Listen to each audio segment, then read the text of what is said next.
Toll ఛార్జీలను తప్పించుకోవాలని CM కాన్వాయ్లోకి matter serious. కొంతమంది ఫేమస్ అవ్వాలని చేస్తుంటారో లేక వ్యవస్థ కంటే తాము తెలివైన వారనే అజ్ఞానంలో చేస్తారో, అదీ కాక తాము చాలా క్రియేటివ్ గా ఆలోచిస్తామనే అర్ధజ్ఞానంతో ఆలోచిస్తారో తెలియదు కానీ ఎవరు ఊహించని కొన్ని పనులకు పాల్పడుతుంటారు.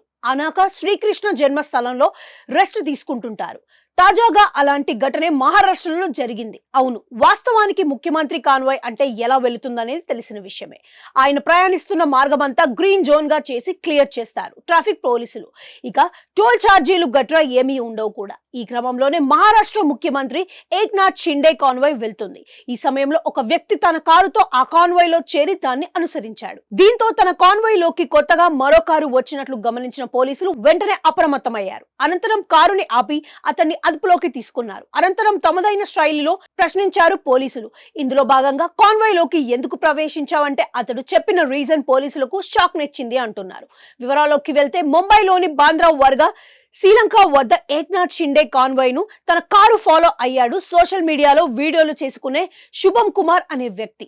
ఆ సమయంలో అక్కడున్న ట్రాఫిక్ పోలీసులు వారిస్తున్న వినకుండా టోల్ ప్లాజా వద్ద విఐపి లేన్ లోకి తన కారును కూడా పోనిచ్చాడు. దాంతో అప్రమత్తమైన అధికారులు అతన్ని అరెస్ట్ చేశారు. దీంతో అతన్ని అదుపులోకి తీసుకున్న స్థానిక పోలీసులు సీఎం కాన్వాయ్ లోకి ఎందుకు వెళ్లామని ప్రశ్నిస్తే టోల్ ఛార్జీ తప్పించుకోవడానికని అతను చెప్పాడు. దీంతో అతడిపై ర్యాష్ డ్రైవింగ్, నిర్లక్ష్యపు డ్రైవింగ్ కింద కేసు నమోదు చేశారు.